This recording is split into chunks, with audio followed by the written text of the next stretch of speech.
All right, we're live. Good morning. I see Fish and Golf again. My man with the first that first blood. Oh, all right. I hope you got a hot cup of coffee. I hope you got your reading glasses on, because this morning we're going to be talking about Neuralink, virtual reality, and something's going to be a new term for a lot of you guys, lit RPG. It's going to get nerdy this morning. I hope you're ready for it. I hope you got your reading glasses on, because this morning we're going to be talking about Neuralink, virtual reality, and something's going to be a new term for a lot of you guys, lit RPG. It's going to get nerdy this morning. I hope you're ready for it. I hope you got your reading glasses on. This morning, we're going to be talking about Neuralink, virtual reality, and something's going to be a new term for a lot of you guys, lit RPG. It's going to get nerdy this morning. I hope you're ready for it.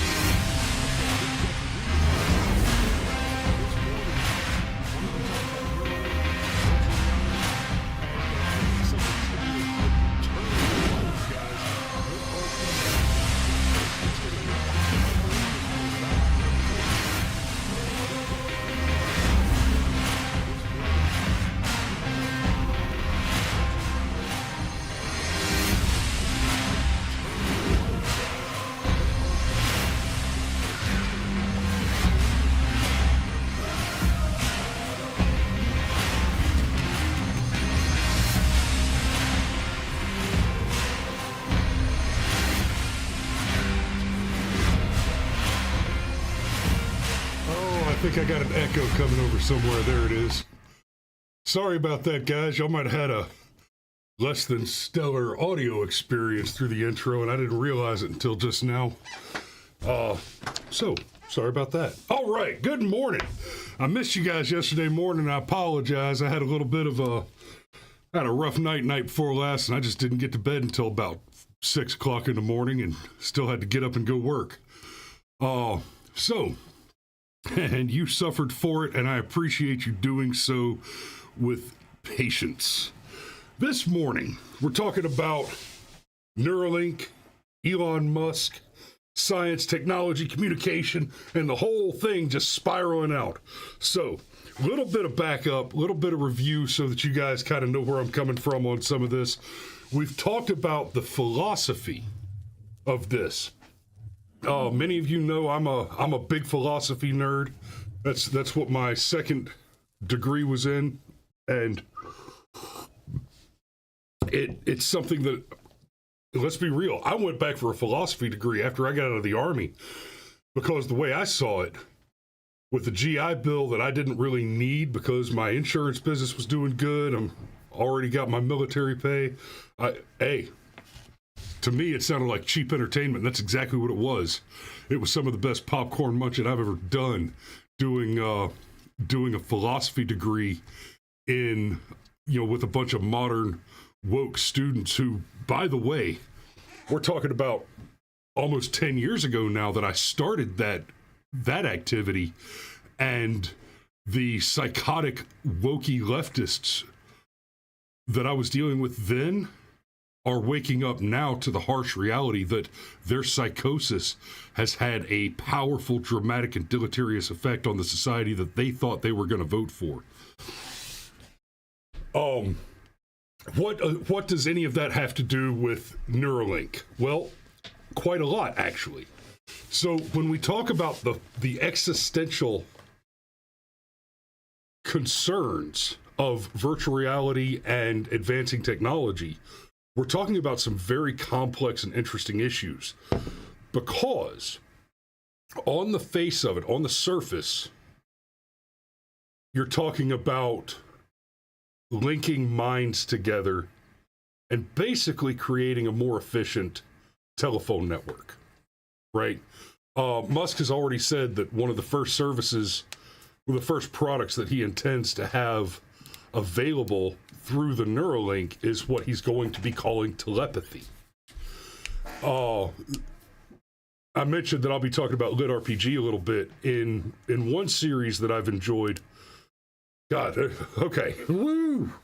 There's a hell of a lot to unpack for this conversation, and it's going to be hard to get it in order so that we can efficiently untie the knots. So let me see. I'm gonna start with just taking a peek at this article, and then we'll start talking about the individual elements that I think are worth discussing. This morning, I have to be somewhere at 10:30. It's gonna take me a half hour to get there, and I need a little time to put pants on before I go. I still got my beer pants on here, my fluffy jammy pants. So I can stick it out. I might go a half hour, even an hour over today, because I really want to chew on this. And I totally understand if you can't all stay with me for that period, but I will appreciate it if y'all can stick around for as long as possible. And this conversation is so important. I'm gonna go ahead and ask 3 things out of you. Hit the like button, share, and I'm gonna go ahead and drop the link to the Buy Me a Coffee page for you guys. Hopefully some of y'all can, help fund this coffee cup. This is a big old coffee cup. I'm a big old boy. If that looks like a normal sized coffee cup to you, remember I'm 6.5 feet tall. That's a pot of coffee, and it's necessary to do the work that we do here. So I'm going to start with the article. We're going to take a look at the development in the news and what's going on there, and then I'm going to unpack some of these complex literary, existential, and philosophical concerns that we need to have as it relates to this proposition. So, Elon Musk's Neuralink brain chip finds home in first human. This is an article from a magazine called wealthofgeeks.com. Welcome to the newest wave of the future. Elon Musk, founder of Tesla, SpaceX, and the Boring Company, and owner of X, and a shitload of other stuff, by the way. His Neuralink brain chip has had its first successful human integration. Here to Lurk says, the tech is fascinating, not interested in the Pandora's box effect this will lead to. In defense of Elon Musk and the Neuralink, before I unpack all the existential concerns, I will say this. All technology, no matter how positive, inherently opens a new Pandora's box of additional problems. That said, it also comes with additional benefits that we haven't even considered yet, right? So never want to shy away from controversy. Musk has been pushing for the Neuralink brain chip for a while now. Last year, the FDA cleared Musk to start his company's first human trials. The Neuralink chip can help track neuron spikes by observing activity throughout the brain and body. The hope is that doctors can use this information to treat paralysis and other neurological diseases. The first human received an implant from Neuralink yesterday and is recovering well. Initial results show promising neuron spike detection. That was tweeted out by Elon Musk on the 29th, so Monday.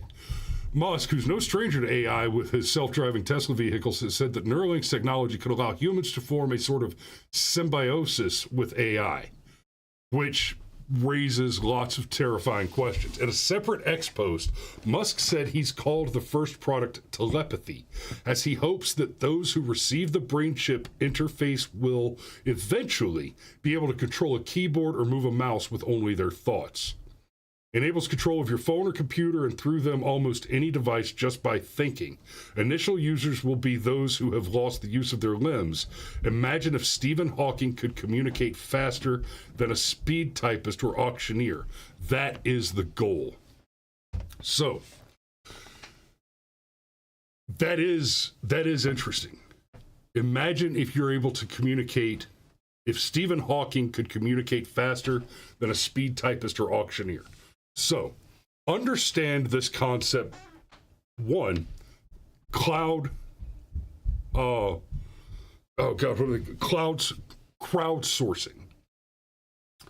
The concept of crowdsourcing refers to bringing together more minds to solve individual problems.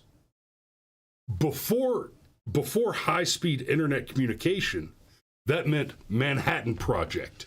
You gather 1,000 or 2,000 or whatever, as many big brain scientists as you can into a room.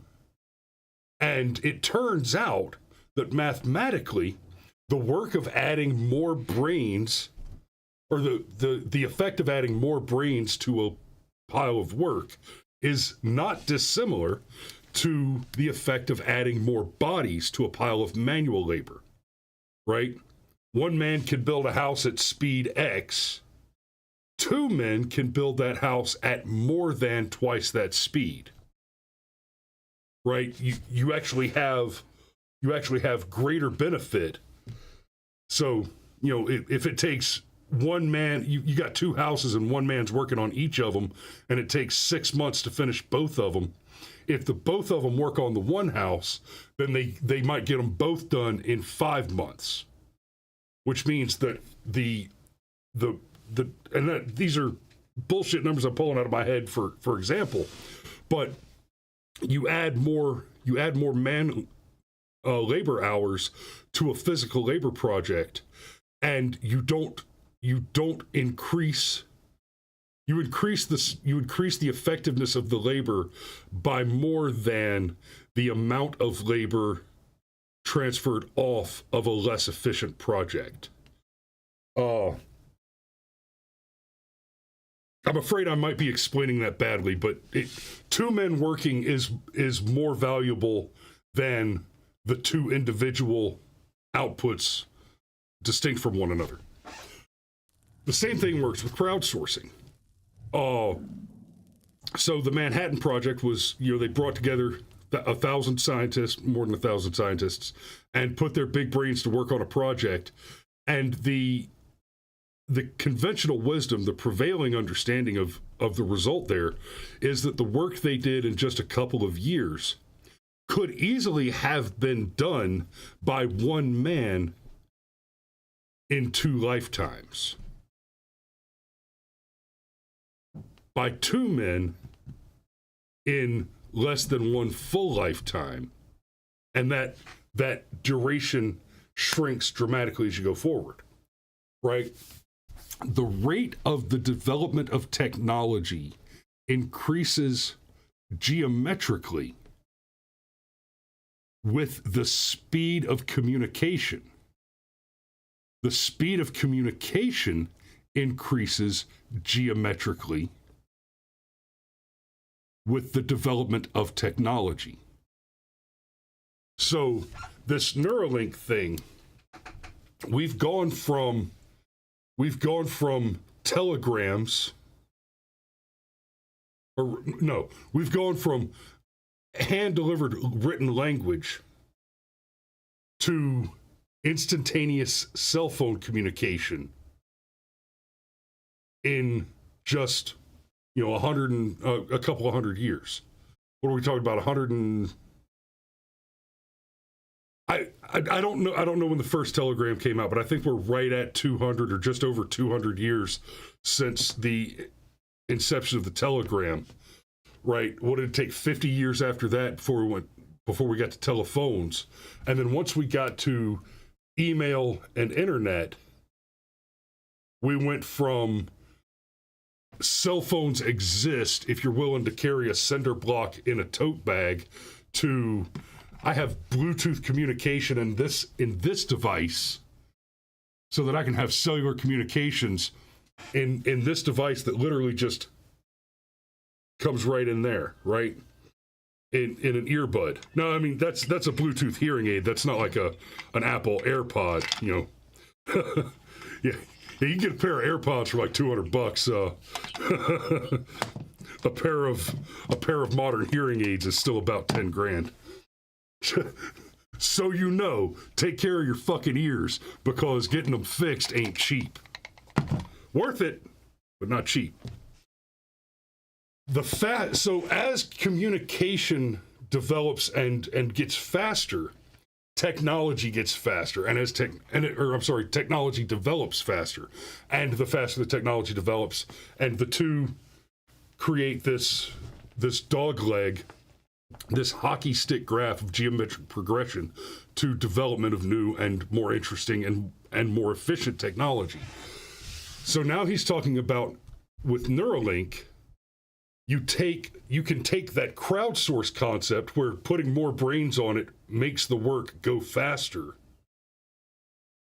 And then you add, okay, every one of those brains is essentially telepathically linked, so their communication can happen much faster.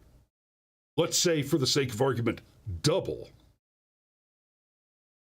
I suspect that the outcome of that is going to, like what I was trying to describe, and I don't think I did a very good job of it, but like I was trying to describe with the crowdsourcing thing, adding more people has more effect than the individual quality or quantity of people can reasonably account for. I suspect that increasing the rate of their communication, the speed of their communication, will increase that even more, right? Here to Lurk says hive mind, oh goody, and yes, that is among the concerns. So I've already got some people making comments about, I'll pass on that operation. By the way, good morning, Michael of Cigarillo. I haven't seen you in the comments for a while. I missed you, brother. Good to have you back. But I've already got Here to Lurk saying, not interested in the Pandora's box. St. Michael of Cigarillo says, I'll pass on that operation. Welcome to the Borg. Here to Lurk mentions the hive mind. Yeah, these are real concerns. Obviously, you're going to want to have some mechanism by which you can just switch the damn thing off, right? We're talking about an internal device that's connected to thought. I might want to have a button. If I'm going to have the thing, I might want to have a button visible on the side of my head that I can go click and switch that bitch off. Now, this is going to increase the rate of the development of technology and products that software products, intellectual property type products that rely on the infrastructure of the new Neuralink technology will be coming at you fast. He says initially, the first users are expected to be people who have lost the loss of their limbs. Okay. There's risk here. There is. That said, I can imagine if, let's say you've still got the limb, but for whatever reason, it's paralyzed, broken spine, you can't walk, whatever. Stroke victim loses one side, and now all of a sudden there's a piece of technology that can go into your brain and restore the use of that limb. Here to Lurk already is getting into government wanting access control and taxes related to it. Yeah, and that's a major concern. Okay. It's gonna be hard to stay on track this morning because there's so many webs that this conversation needs to go down. Let me do this. I'll get back to the V-chip in a minute. V-chip. Okay. Technology coming at you fast. Back up. 1984. And the cautionary tale given to us by Orwell is this terrifying dystopian future wherein the government, the big, corrupt, and unapproachable government, has, by threat of force, installed two-way television systems in every home, in every public space. So much so that literally everywhere you look, you are being exposed to the propaganda. It's being just thrown right in front of you. You cannot look away from it, because as soon as you look away, there it is again. And you're being observed constantly by the same machines.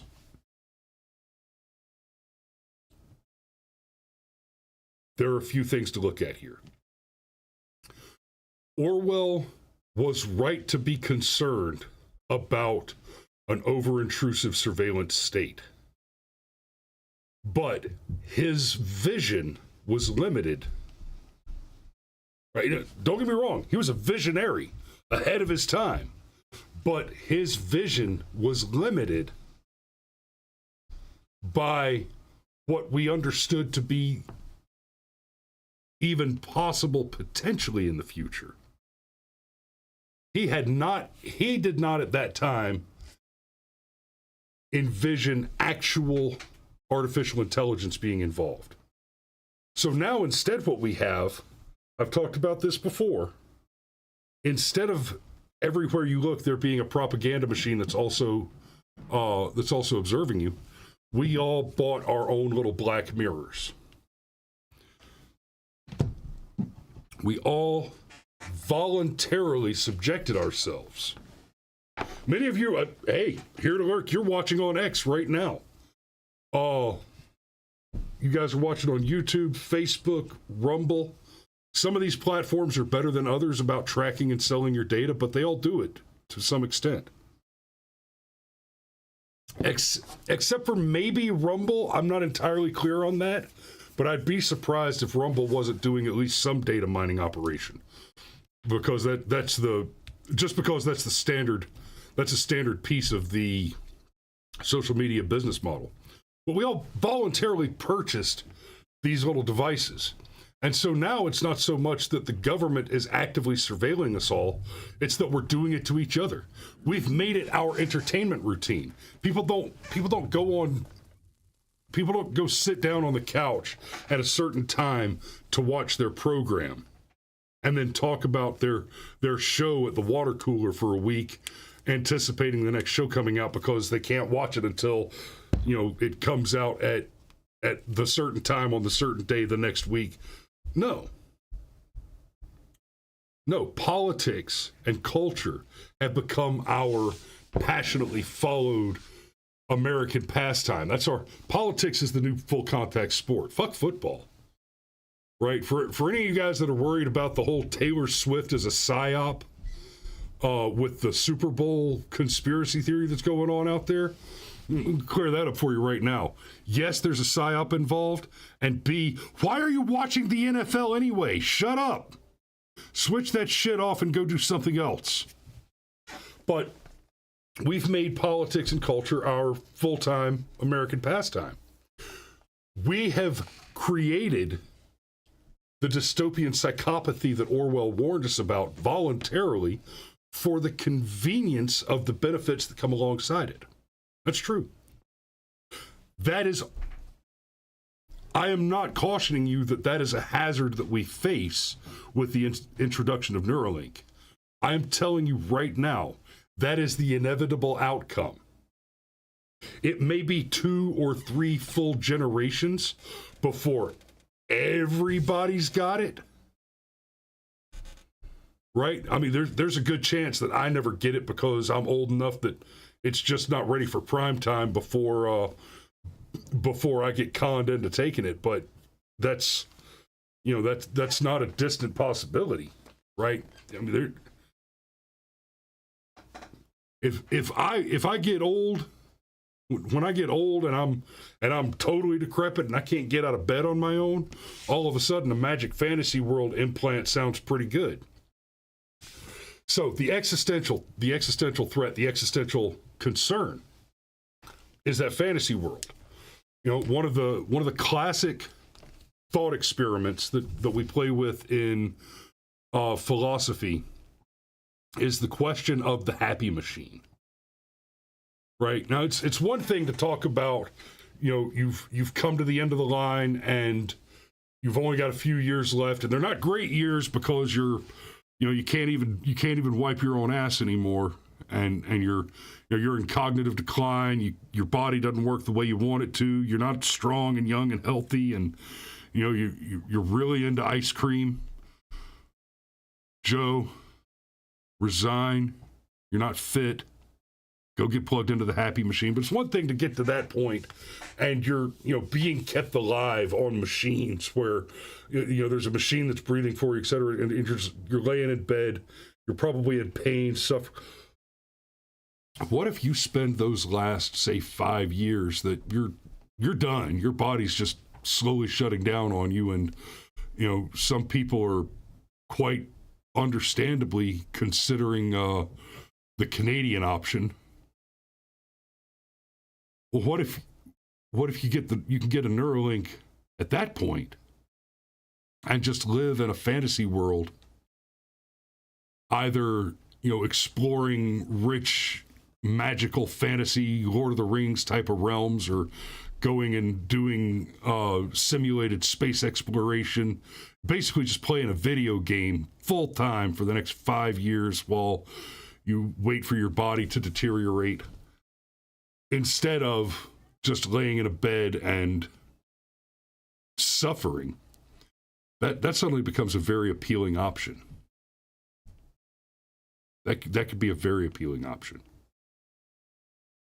What if your parent is that person who takes the bait, who is attracted by the appeal of that option, and then the doctor comes to you and says, hey, the procedure was a success. Daddy is currently in an absolute dream state with no pain. He's out on a deep sea fishing trip that's modeled off of a memory that we collected from his brain scans. Looks like you were there.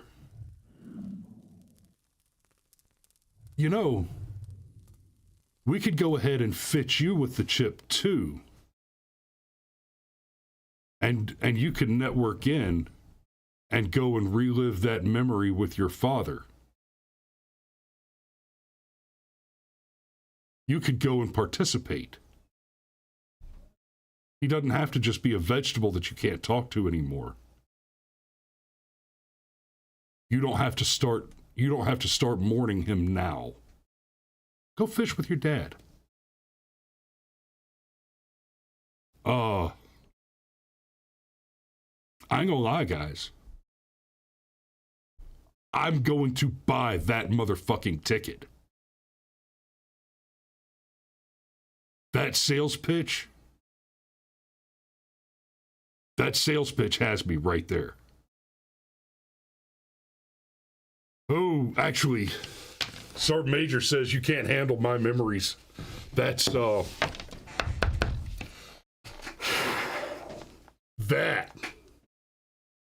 whole... Dad and I went on this fantastic fishing trip 20 years ago. And there were a bunch of soldiers on that fishing trip with us. And Dad was Sergeant Major Lowry. And there were a bunch of soldiers on that fishing trip that were E8s. And if I remember correctly, every one of them retired from the Army as a sergeant major with substantial accolades. And I'm sure that was just an accident of association. But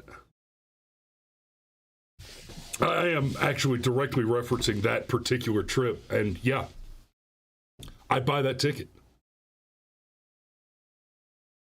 Right, when the old man's 120 and we're at that point, fucking A right, I'm going fishing with my dad. But then he said, he mentioned, you can't handle my memories. Holy shit, there's one for you. It'd be a hell of a thing. Imagine that. You got the Neuralink in, and a soldier with severe trauma, severe survivor's guilt, after a major engagement, you get everybody together who was there. Everybody's got a Neuralink, right? You get all the soldiers, hell, if you can get them for both sides and have experts link in and observe the activity, the places that can go. And you talk about can't handle my memories.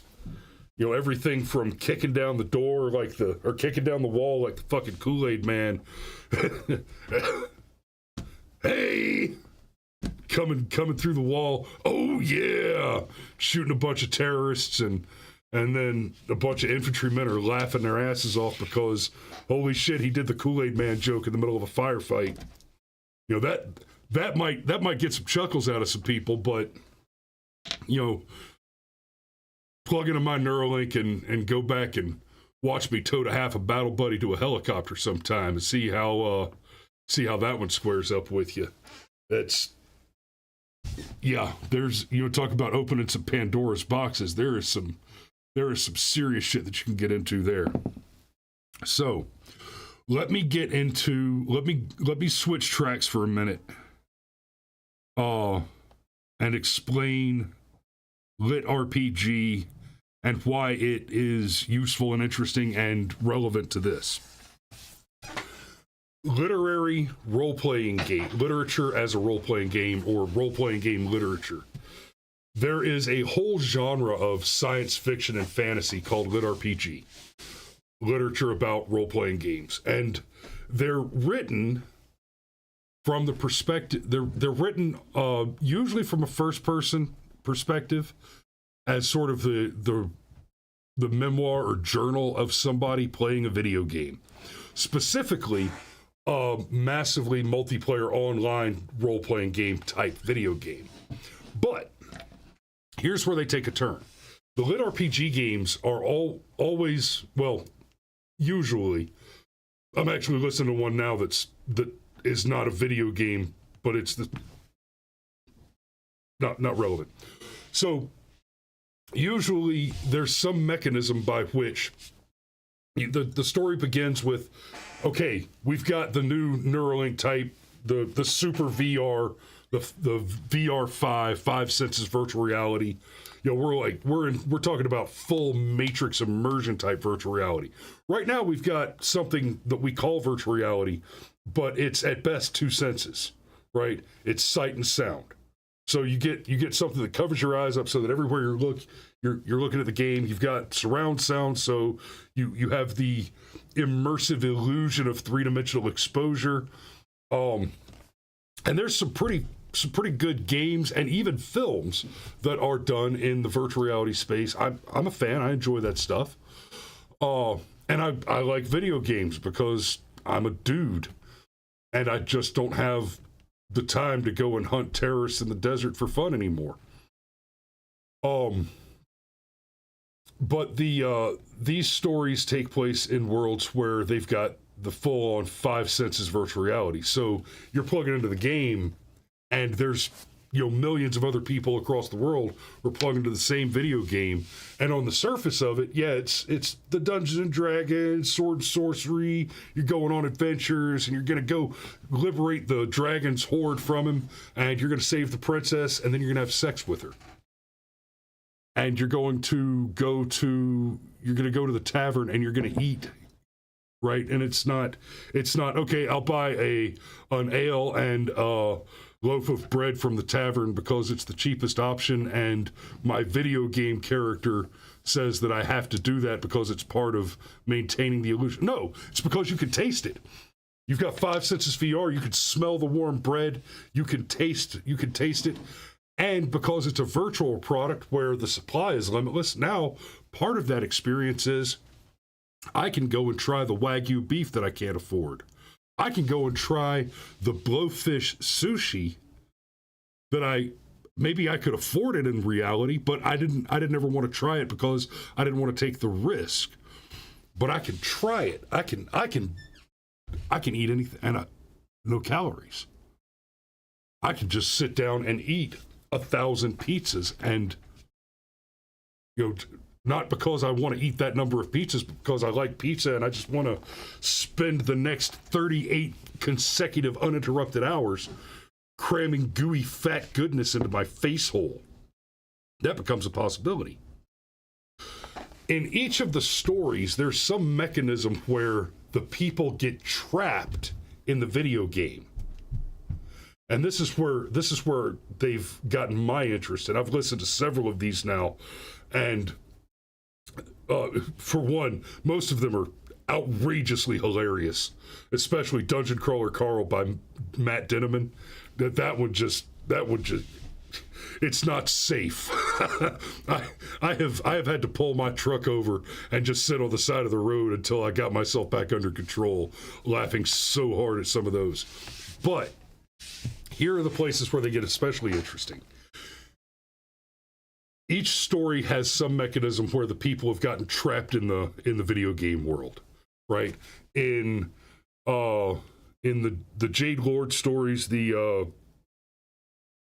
Viridian Gate Online stories, there's an Elon Musk character who has invented the virtual reality thing, and it just happens that about the time that they're about to roll it out, our scientists discover that there's a comet that's about to strike the Earth and wipe out about 80% of life on Earth. But it's not going to completely destroy the whole planet. But for the 20% who survive, it's going to be, you're basically going to be knocked back to the Dark Ages and have to start over, because this thing is about to just eradicate the majority of life and put a big dust cloud over and everything. This is end of the world scenario type stuff. And they build the servers for the video game in these deep, deep bunkers. And at the beginning of the story, people are rushing, fighting, rioting to get access to one of these video game servers because they can get their brain, their entire personality, uploaded into the video game. And their body is going to be destroyed. Their life is over. They are going to die.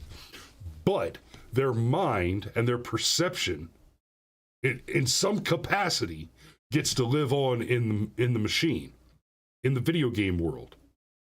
And in the video game world, they're immortal. They are going to live forever or until the machines break down, which could be forever, effectively, under the right circumstances. So they get into the video game, and part of the video game world, part of what makes the world unique, different from other video games, in addition to the five senses VR, where they can have physical sensations. You feel pain when you're injured in a fight, right? You feel pleasure when you engage in sexual conduct with other players or non-player characters. So there's non-player characters in video games. You play the game, and there are characters in the game that you interact with that are part of the game. They're not other human beings somewhere that are logged in. That's what an NPC is, right? That's what we're talking about when we call Democrats NPCs. They're not actual people. They're just extensions of the system, of the artificial archipelago. And in many of these stories, Viridian Gate Online is a great example, there is the existential crisis conversation structured throughout the story, right? And I'm not talking about this arbitrarily. This does relate to how Neuralink will affect our future. The non-player characters in this game are run by very, very advanced and sophisticated artificial intelligence. And right from the rip, the main character in Grimjack Shadow Strider, the main character in VGO, begins commenting on how lifelike and believable the NPCs are, how every NPC he encounters is a Turing test passing candidate. And he meets one right at the beginning named Cutter, who's a thief, And he's not sure if this is a non-player character or another player. And it is tricky because like Cutter doesn't sound like a person's name. It sounds like a nickname. It sounds like the kind of name that a video game player would give his character because he didn't want to call his character John Smith or whatever, right?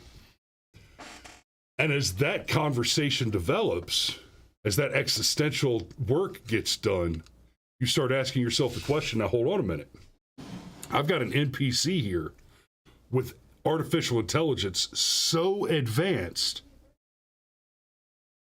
that even a thinking and intelligent human being who knows what artificial intelligence is and knows what to look for to identify it cannot reliably distinguish this AI from having a conversation and a Turing test with another live human being.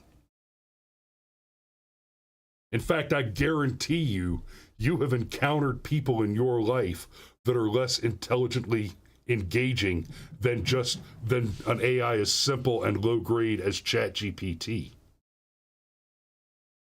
And you take all that and you compare it against but I'm in the video game a real live thinking human being, except my body just got deleted by a fucking asteroid.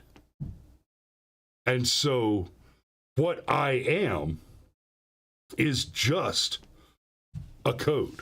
I'm a program. Now, I may be a program that was copied from a live, real human being. And a factor in the next question that I'm going to pose in this particular thought experiment may be that having been copied from that human being, your intellect has been separated from your body and from your soul. And so now you are a different type of existential entity than you might be as a living human being. The question there becomes, if I'm just code, and this AI, which is code that was never attached to a soul or body, is as intelligent, engaging, and creative, right? A third-party observer with the capacity for human observation and thought cannot distinguish through mere interaction between me, the program that was copied from a live human, and Cutter, the AI that was generated from whole cloth without ever having a soul. Then, is there any legitimate, meaningful distinction between the two of those? Now, that's a fascinating thought experiment, an existential road to walk down.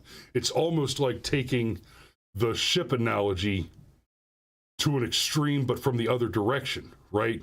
The ship comes into port and you have to replace the railing, and then it goes out and it comes back and it needs new nails, and it goes over and over and over again, and every time it comes into port, maybe the cabin boy leaves and takes on another berth, and you hire a new cabin boy until eventually everything, the captain, the crew, all the wood, all the nails, the sails, everything has been replaced. But you keep putting the same name tag on the side of the ship. At what point is it no longer the same ship? Or is there any point at which it is no longer the same ship? Right? Do the properties of its shipness transfer from old parts to new parts, so that when old parts are replaced, new parts that coexisted alongside them retain the identifying generative fill that makes it the original SS Minnow, or not? So the question of where this Neuralink connecting humanity even symbiotically with artificial intelligence becomes, how long is it before we have sociopathic leftists demanding explicit civil liberties for entities who are exclusively artificial intelligence, right? The Neuralink question brings the bicentennial man very much into the real political conversation. And frankly, I'm not sure that's an entirely bad thing, right? I'll refer you back to Bicentennial Man, not the Niven novel, but the Robin Williams film, which is quite a distinct story from that. Was that Niven? Who wrote Bicentennial? I may have that wrong. That's not Niven. That's damn it. Anyway, Bicentennial Man. So Bicentennial Man, he starts off as an artificially intelligent robot slave. He's a housekeeper. He's a butler. He's a robot butler. And he is given his freedom. He's given his freedom.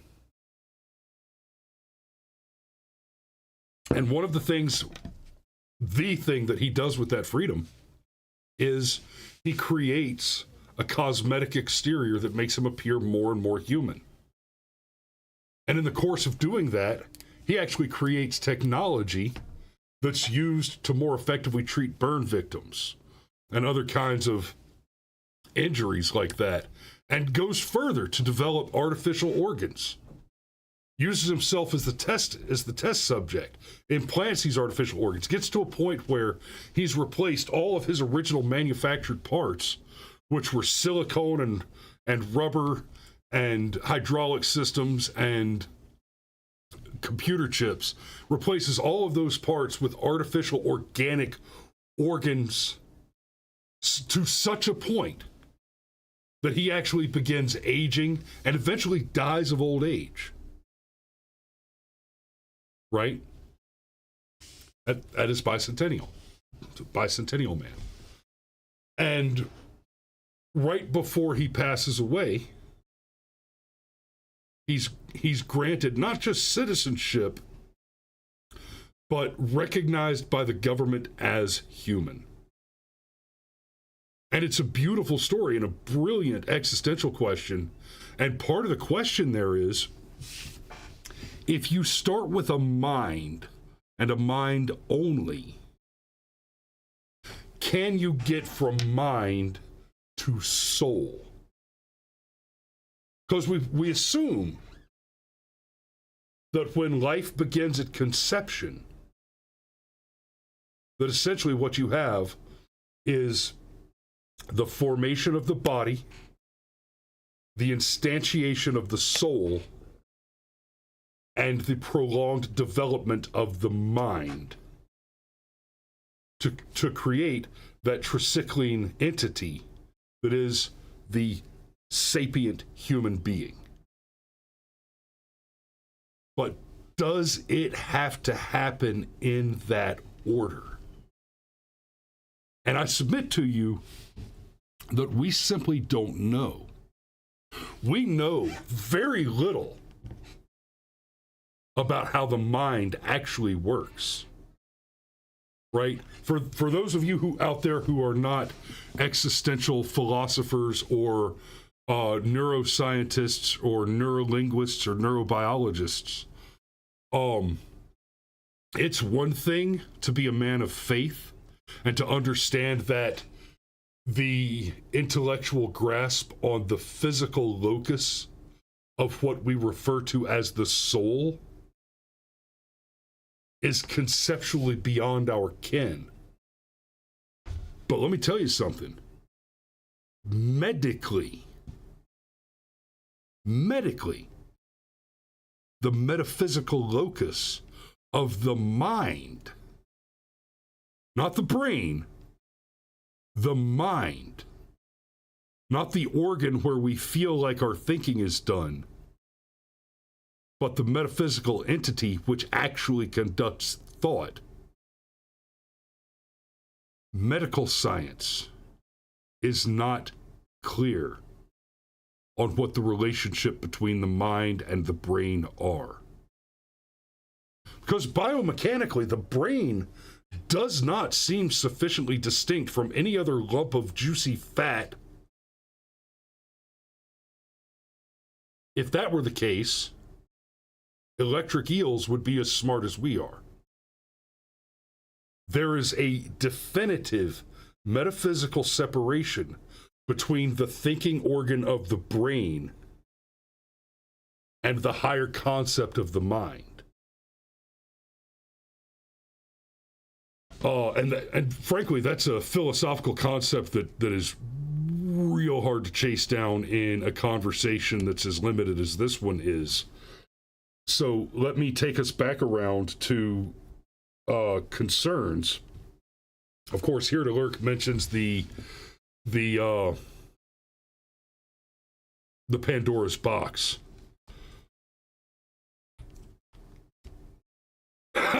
Yep, says you're the only one seeing me. It's the chip in your head. Okay. Whoa.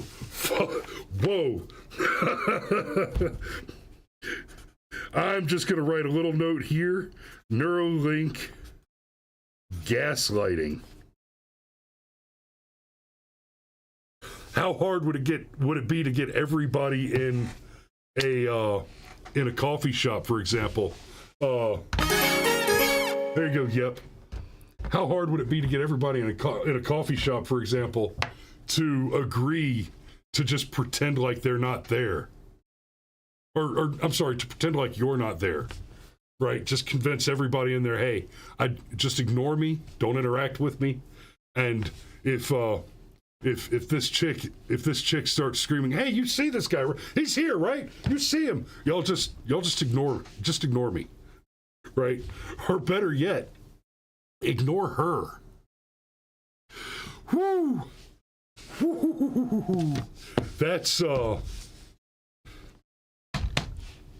that might be fuel for the next script I write, man. That's scary shit right there.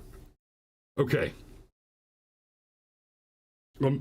Bear with me a second. Let me try to get my thoughts back together.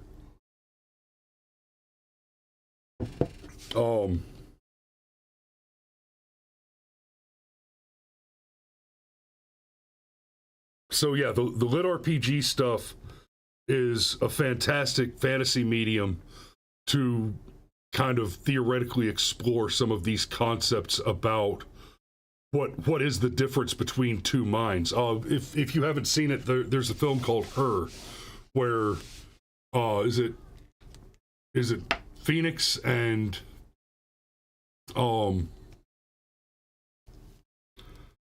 Black Widow. Anyway, the basic story is there's a new technology. It's artificial intelligence. It's an AI assistant connected to your phone, and it's in the smart house. And basically, everywhere you go, you talk to it. And in Her, the main character essentially begins a relationship, falls in love with his AI. And it starts at the beginning of the introduction of that artificial intelligence to society at large, to the consumer market at large. And pretty quickly, there are enough people who are having romantic relationships, who are developing deep emotional relationships through conversation with their artificial intelligence assistants, that they're an industry. An entire new cottage industry develops where body surrogates will come and stand in to be the physical object. Well, and basically their job is to be a physical body while you communicate with your AI, and you have sex, you have your romantic relationship with this physical human being who very intentionally does not respond to your questions, does not ask you, does not engage you in conversation. They comply with your reasonable physical requests while you're having the conversation with the artificial intelligence through the room. And that's probably the least salient existential exploration that comes out of that film. It's actually a great film. It's terrifying, but it's brilliantly well done. And one of the things that happens in the film is the AI keeps developing and becoming more and more clearly an actual entity, an actual intelligence that just doesn't have a body to be in.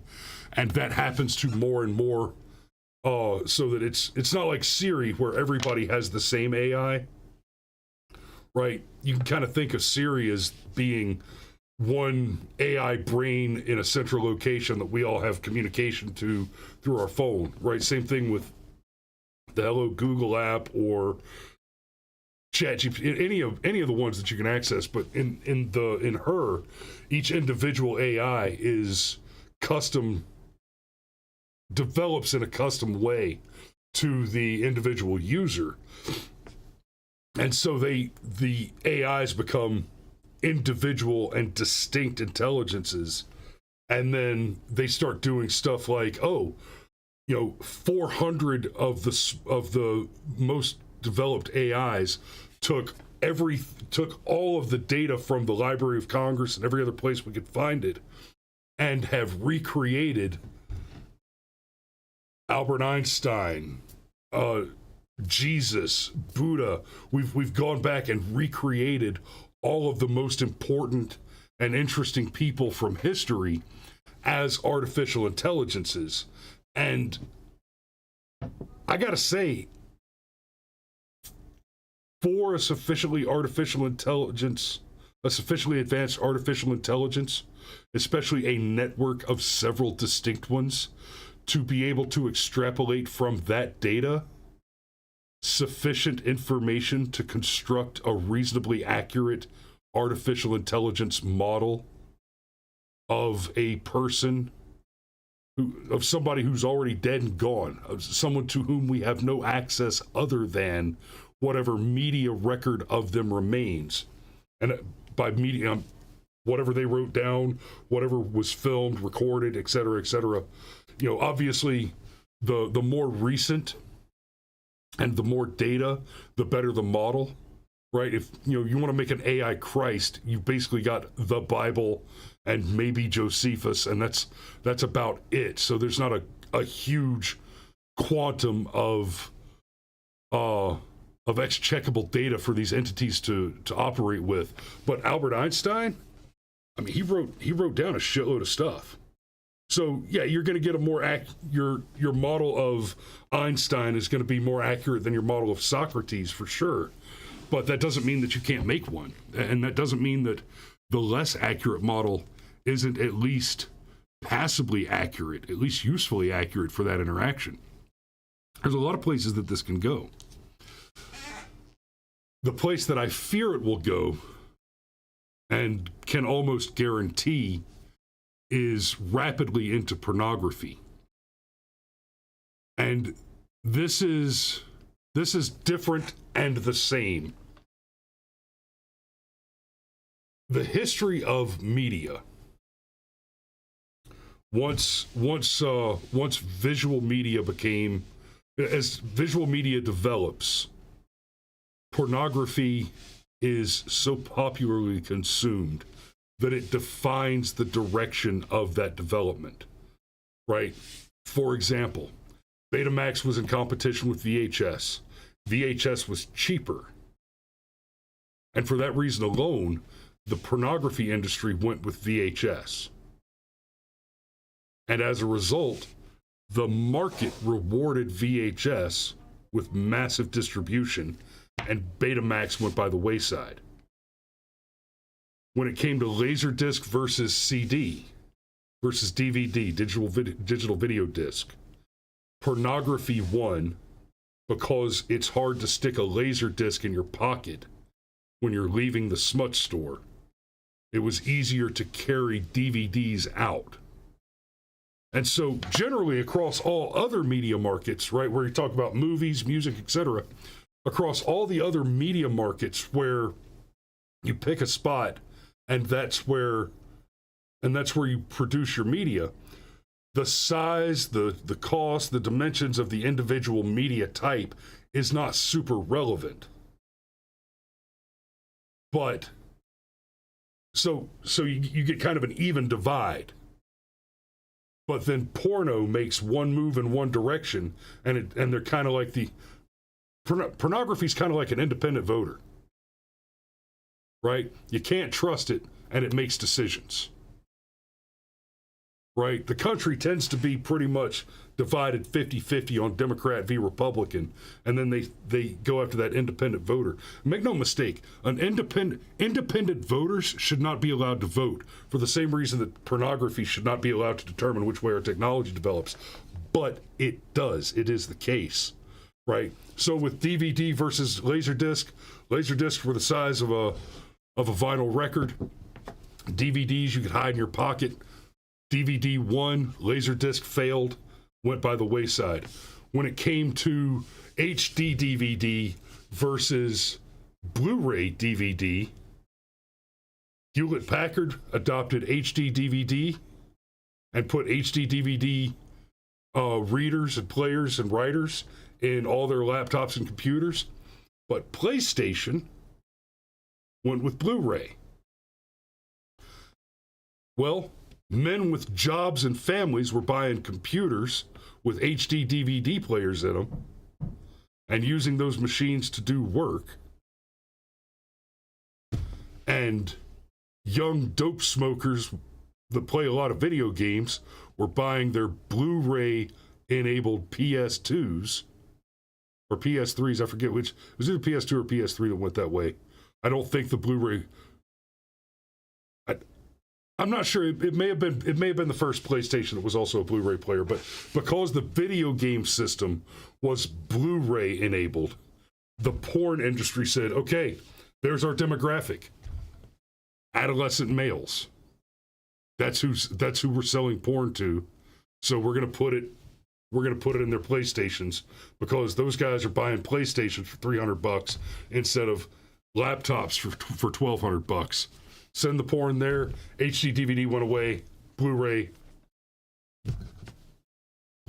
rose to prominence. As we move into the Neuralink, that is the next media format that's going to be a big issue, and it's not even a question. There's not a Laserdisc, HD DVD, Betamax competitor. Basically, you've got you either get it on your Meta Oculus Facebook mask, or you get it pumped straight into your brain. Now, we're not there yet. We're not at mass market yet. But imagine this. Pornography is able to fill in for one of the 7 deadly sins by itself. Now you get a Neuralink in.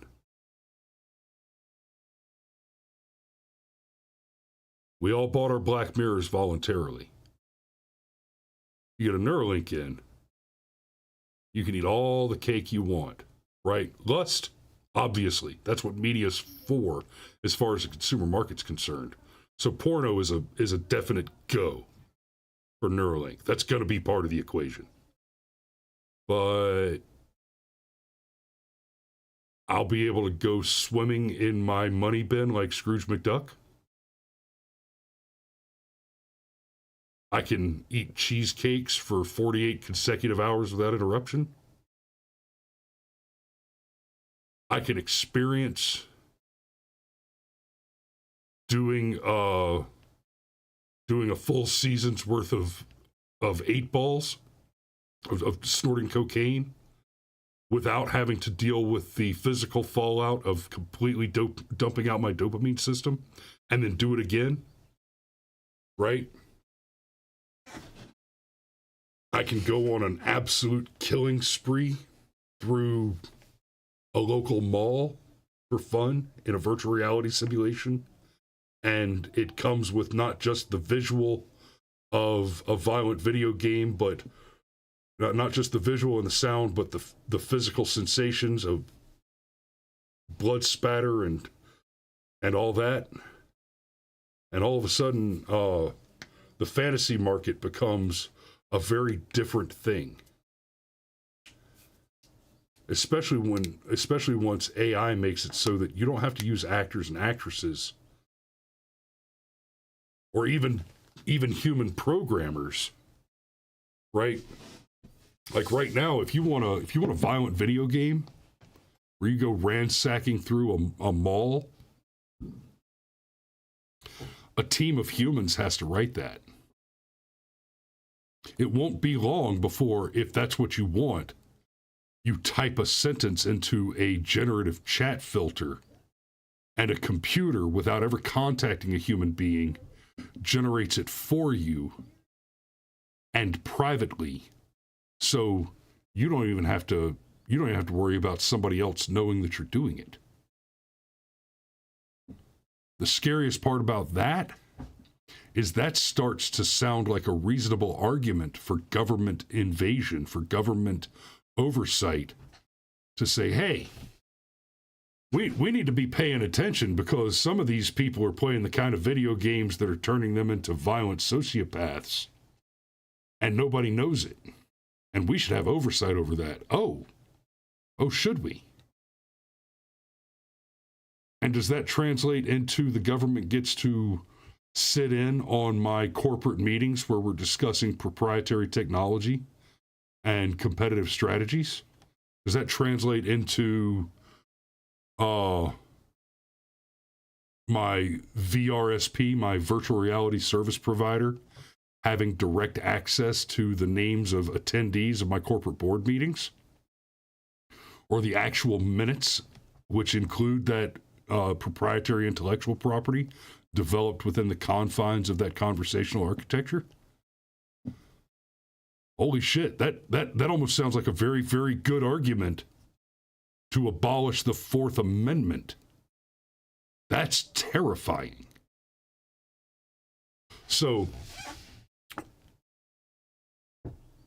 I'm going to go ahead and wrap it up right here. And here are my closing thoughts on everything that I've been discussing with you this morning.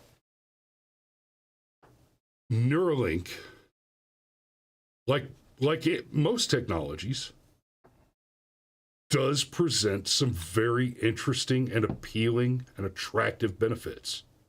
It really does. Let me tell you something, guys. I'm a cigarette smoker. My cigarettes are delicious. I enjoy them. I am keenly aware that I am trading away something to enjoy those cigarettes. I am concerned that many of us, and I say us because I bought a fucking Black Mirror. You know, they're like the job that I do. I could not do that job without a smartphone. Not the way that I do. It wouldn't be as profitable.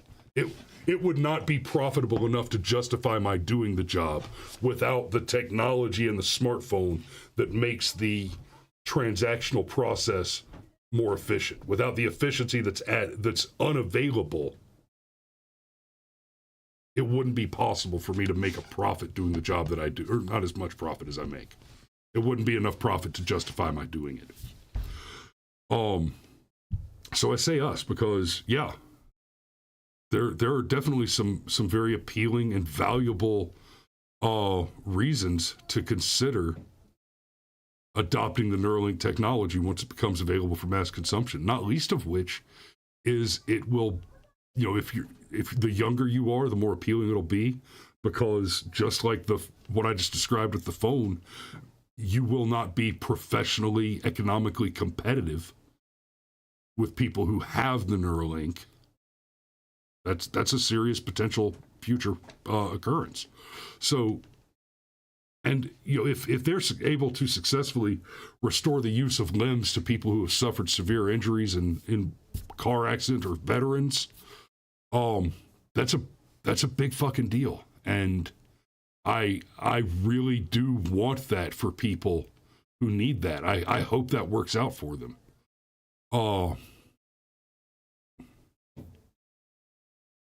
Because you don't want to go down the road of asking what I'm willing to sacrifice to secure the future. But there are some very, very serious concerns about privacy, about individuality, about even retaining the ability to enjoy free thought. Right? I put a note down to go back and talk about V-chips in this conversation a bit before we wrap it up. Because it was mentioned, something I think Here to Lurk said earlier. Oh,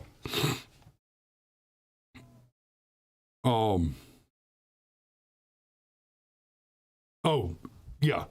Earlier, Here to Lurk mentioned the chip spying on you, government surveillance and access to credit information and taxes, etc.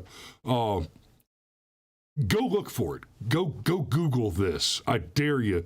You're not likely to find it for two reasons. It's old information and it has been carefully scrubbed. But I want you guys to use that magic thing that people tend to forget they have to use. Your fucking brain. You can remember things.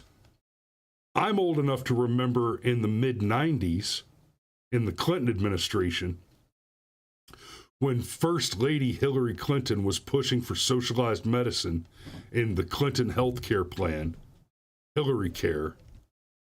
And one of the big things that people were pushing back on, and it blows my mind thinking back on it, that Christian conservatives opposed Hillary Care not because she's a dirty commie that's trying to shove dirty communism down your throats, which is what they should have been opposing generally. And I'll grant that this other thing is possibly even more concerning, but the chip, a part of the Hillary Care plan included the development of an RFID chip that was supposed to be mandated by the legislation to be implanted in every child born to American parents, home or abroad, CONUS or OCONUS. So even if you're a soldier serving in Ramstein, Germany, and you have your kid on base, you get the chip. And then, and she talked about how, and we would push to get, all adults to do it. But the biggest thing is every baby born in an American hospital gets the chip automatically as soon as they come out. When they're drawing blood and doing all the little tests when the baby's just been born, they get chipped. And that chip's going to have your medical records, and it's going to be great because the ambulance drivers and the paramedics, they'll all have a scanner. So if you go down, they get to scan you and they can see if you're allergic to penicillin or if your doctor's got you on blood thinners or this, that, the other thing.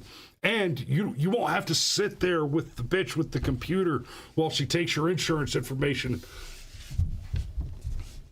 That's a thing that Hillary Clinton tried to do in the mid-90s. All right, we're talking 30 years ago.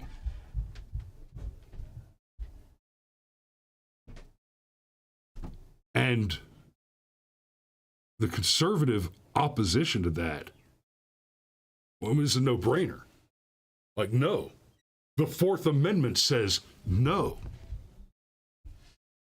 Right? Now, if you're an adult and you want to voluntarily take it because you think it'll be more convenient to scan your wrist to pay for your cup of coffee, you think it'll be more convenient to scan your wrist for your Obamacare plan when you go to get your annual checkup, voluntary, okay, cool. But the Hillary plan was, no, it is a condition of being born in America that you will be chipped. That bill failed. That legislation, that movement, that maneuver failed. And the company, and I want to say the company was called like VTech or something, but the company, the Clinton organization, the Clinton organization was funneling tax money into to develop that RFID chip. Instead of going under,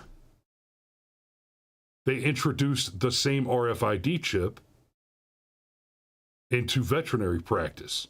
So you can get one in your pet, and it can they can use that to return your pet to you if your pet your dog wanders off, doesn't get hit by a car, thank gods. Animal control picks him up, takes him back to the kennel, and they check them for a chip, and if they find one, they can give you a call and you come pick up your puppy dog. Right? And that sounds pretty good. Right? So, and honestly, I'm having a hard time thinking of a particular deleterious effect from that, because we're talking about a non-sapient creature that owes allegiance to a master. But I don't see how anybody can intelligently cognize the introduction of such an RFID mechanism to the human body as anything but a mechanism of slavery. That's not complicated. So, Neuralink has some very promising and interesting things. There is a big Pandora's box of serious existential threats and problems that necessarily come from a leap in technology of this sort. And I'm sorry, guys, I don't think you can stop this train. And without saying whether we should or shouldn't, I don't think you can. I mean, I know that it can be stopped. And I know what the particular mechanism required to make that happen is. But there's no possibility that mankind will take the necessary step to make it stop. Let me clarify. By that, I don't mean that it is necessary to take the steps to make Neuralink stop. I mean the steps which are necessary if the outcome is to stop Neuralink are external to the possible motivations of individual humans. They're not going to do it.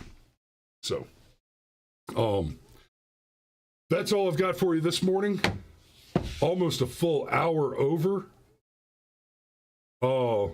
Thanks for watching this morning, guys. Thanks for sticking with me for this extended episode. I kind of felt like I owed you a little extra something too, because I slacked off yesterday. But thanks for tuning in. Tomorrow is Friday. It'll be 07:30. We'll do the show again. That will be Firearms Friday. There's the link down there in the comments if you want to buy me a coffee. I greatly appreciate it. It helps to do things like get us a blue check mark on Twitter, for example. Thank you so much for watching. We love you. Firearms Friday tomorrow morning, and we will see you then.